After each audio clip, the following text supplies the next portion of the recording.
સદગુરુ મહારાજનો જય. સદગુરુ નિરાત મહારાજનો જય. સદગુરુ સોમારામ મહારાજનો જય. પધારેલા હરિગુરુ સંતનો જય. ખૂબ ખૂબ ધન્યવાદ. આજે ઓગણજ મુકામે સર્વ ભક્તોએ મળી અને સુંદર જ્ઞાન યજ્ઞનું આયોજન કર્યું. અમારા પ્રહલાદરામ મહારાજ તથા ગોવિંદરામ મહારાજ તથા અમૃતરામ મહારાજ તથા સમસ્ત પ્રેમી ભક્તો અને સમસ્ત પ્રેમી ભક્તો દ્વારા આજે આયોજન થયું. એમને ખૂબ ખૂબ ધન્યવાદ આપું છું. અને એ આયોજનમાં એ મહિમામાં એ ગુરુ મહિમામાં પધારેલા પરમ પૂજ્ય સંત શિરોમણી શ્રી મુકેશરામ મહારાજના અધ્યક્ષ સ્થાને બીજા સંત મહાપુરુષો પધારેલા શ્રી સામિત્રા નિવાસી પૂજ્ય આત્મારામ મહારાજ, અહીંયા બાજુમાં અમારી બાજુ ઊંટવાડા નિવાસી પૂજ્ય પરબતરામ મહારાજ, ખુડણા નિવાસી પરમ પૂજ્ય જયંતિરામ મહારાજ તથા મોટા પાલનપુર જોડે મોટા ગામ આવેલું છે ત્યાંથી પધરાયેલા પરમ પૂજ્ય કરશનદાસ મહારાજ તથા બલજીરામ મહારાજ તથા અહીંયા અમારે ઘણા બધા સંત મહાપુરુષો બેઠેલા છે. બધાના નામ મને આવડતા નથી. અમારે કનુરામ મહારાજ બોરીસણા નિવાસી તથા સમસ્ત વ્યાસપીઠને દીપાવનાર તમામ સંતગણ, તમામ પ્રેમી ભક્તો, વિશેષ તો સર્વ શાસ્ત્રો અને બધા ગ્રંથો બધા સંતોએ એક જ વધારેમાં વધારે જો ઉપમા આપીને તો મનુષ્યને આપી છે. તમામે તમામ ગ્રંથોએ મનુષ્યના ગુણ ગાયા છે. ગીતામાં ભગવાને એ વાત કરી કે મારી અનન્ય ભક્તિ કેવળ મનુષ્ય કરી શકે છે. અને એક વખત પાંડવની જે સભા હતી અને દુર્યોધનનો એ સેવક એ સભામાં ગયો તો કૃષ્ણ પરમાત્માએ એનું નામ ઉલ્લુખ હતું કે દુર્યોધનને એટલું કહેજે કે એક વખત મનુષ્ય થાય, બીજું કોઈ થવાની જરૂર નથી. અને ભગવાને જેટલા અવતાર લીધા એટલા બધા મનુષ્યના લીધા. એ ભગવાન તો હતા જ. જો એમાં મજા હોત તો એ મનુષ્ય માટે થોત. જો કદાચ એમાં મજા જ હોત તો એ મનુષ્ય થાત નહીં. એટલે મનુષ્ય કોઈ જેવી તેવી બાબત આપણે મોણા બે પગવાળું, બે પગ ને બે હાથ ને કદાચ ઓખો ને કાન ને આપી અને મનુષ્ય માનતા હો તો એ મનુષ્ય નથી. ગોધીજી પરમાત્મા સુધી નતા પહોંચ્યા. કેવળ મનુષ્યની ભૂમિકા હતા તો નોટમાં એમનો ફોટો આવી ગયો. કેવળ મનુષ્યની ભૂમિકા એ હતા. એમને સદગુરુ તો નતા મળ્યા, ગુરુ મળ્યા હતા, પણ સદગુરુ રાજચંદ્રને ગુરુ માનતા હતા. એમને સદગુરુ નતા મળ્યા. આત્મજ્ઞાન એમને થયું નતું. કેવળ મનુષ્યની ભૂમિકા એ હતા. તો આખા વિશ્વમાં એમનું નામ છે. અને આપણી જે નોટ છે ચલણી નોટોમાં એનો ફોટો, અને આપણે ઘરવાળા રાખતા નથી. આપણો ફોટો ઘરવાળા બધા રાખતા નથી. અને ભક્તોએ ઘણા તો ગુરુને કહે ભગવાન, પણ એમના ઘેર ગુરુ મહારાજના જે આ ફોટો હોય, આમ તો ગુરુ મહારાજનો ફોટો આવે ના, ગુરુ મહારાજનો ફોટો આવે એવું છે નહીં. પણ એક વિવેક માટે, જે વિવેક જેને કહેવાય એ વિવેક માટે આ જેના દ્વારા મળ્યું છે, જે ઘાટેથી મળ્યું છે, એ ઘાટને પણ ભૂલવા જેવો નથી. સુંદર એક દ્રષ્ટાંત છે. મહારાણા પ્રતાપને યુદ્ધ જ્યારે તકલીફ ઊભી થઈ અને એવું લાગ્યું કે ઘણા લોકો આમાં મરશે, ઘણા બહેનો વિધવાઓ થશે, ઘણા દીકરા દીકરીઓ માતા પિતા વગર થશે, તો મારે હવે આ યુદ્ધને વિરામ આપવો જોઈએ. અને વિરામ આપીશ કારણ કે હું જીતી શકું એમ તો નથી. હવે જીતાય એવું છે નહીં. કેટલાય લોકોની ખુવારી થઈ જશે. એટલે દૂર જંગલમાં જઈ અને ગુપ્ત રીતે ફરતા હતા. અને એવા સમયે કવિ, અમારા સાહિત્યકાર બોલ્યા હતા ને હમણાં, એવા કોઈ કવિ હતા. અને કવિ એમના કાયમીના કવિ હતા. એ જંગલમાં જો મહારાણા પ્રતાપ હતા, એ મહારાણા પ્રતાપના પાસે જઈ અને ખૂબ ખૂબ એમના ગુણગાન ગાયા. આમ પરમાત્માના ગુણગાન ગાવા જ જોઈએ. અને ગુણને સૌ માને છે, ગુણની સૌ પૂજા કરે છે. તમારામાં ગુણ છે કેટલી વાર તમને મોનશે ન કે તમે 80 વર્ષે કદાચ એ ગુણ નહીં હોય ને એ દાડે ઘરવાળા કહે ઉતવાળ કરો, હવે બીજા બીમાર થાય છે. ઘરવાળા જો તમારામાં જે એ નીકળી ગયું ને એક થોડુંક એક હવા નીકળી ગઈ ને એ દાડે તમને કોઈ સ્વીકારવા તૈયાર થશે નહીં. જો તમને માનતા હો તો તમે તો એવા ને એવા છો જ. તમને જો માનતા હોય, પેલા વાલી જ્યારે બાણ માર્યું એટલે વાલી એક મૃત્યુદેહ પડ્યો હતો અને તારા એની પત્ની તારા રોતી હતી. એટલે રામચંદ્ર ભગવાનને કીધું કે તું કોને રડે છે?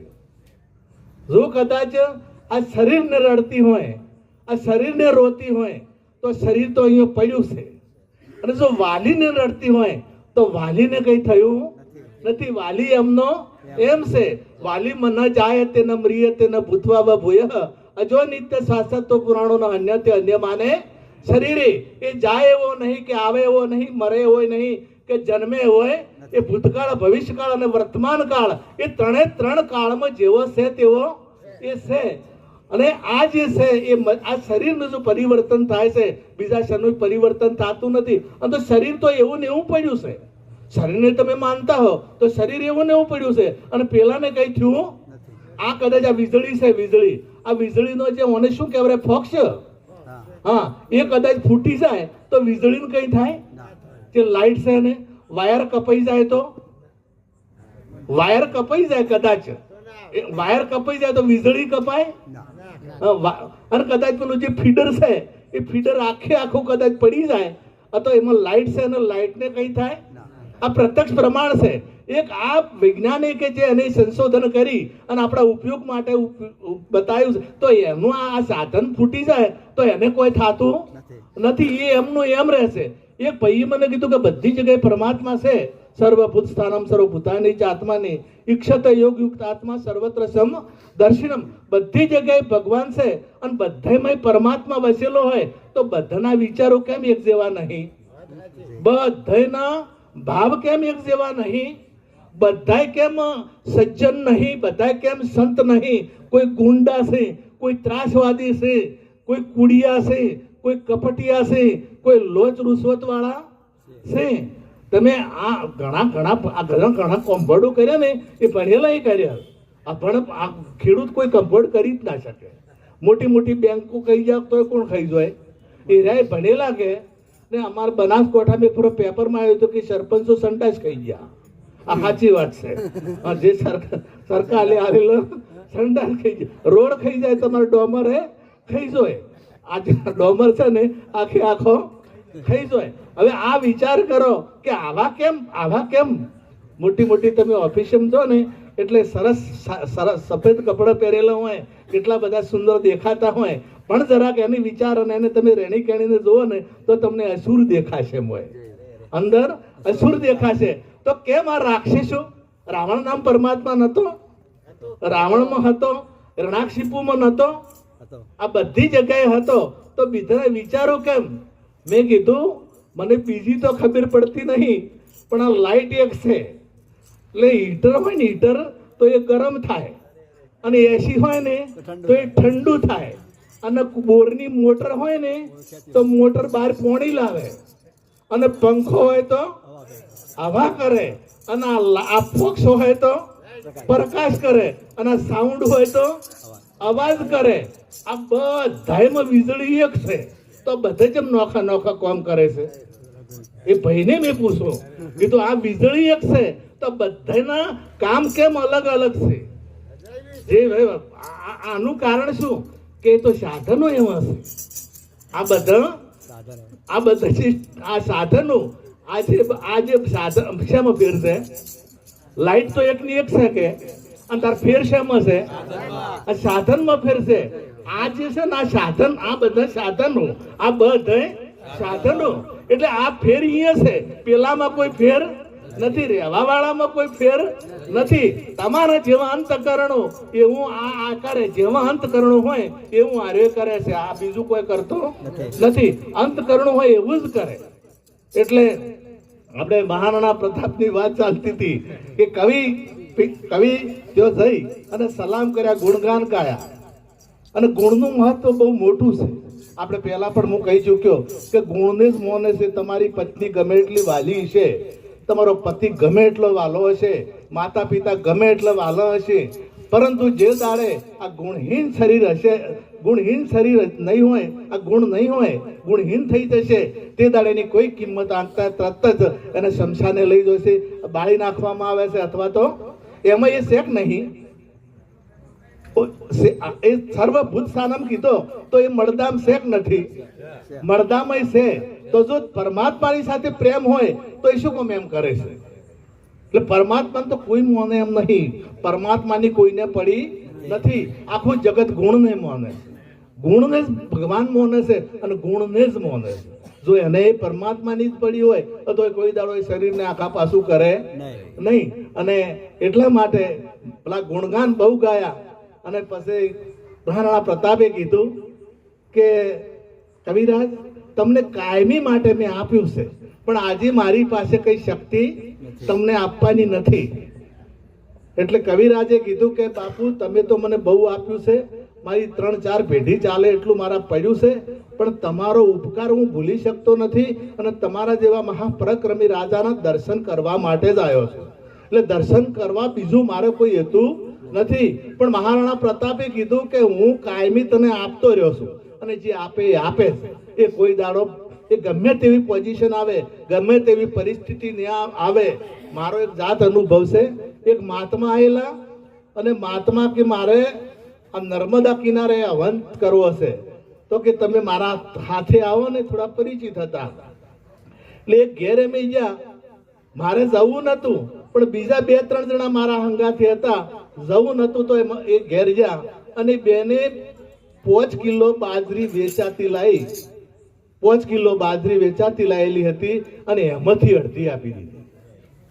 મેં કીધું ચાલશે કે ના? તમે બધા માર ઘેરે આવવા ક્યોથી?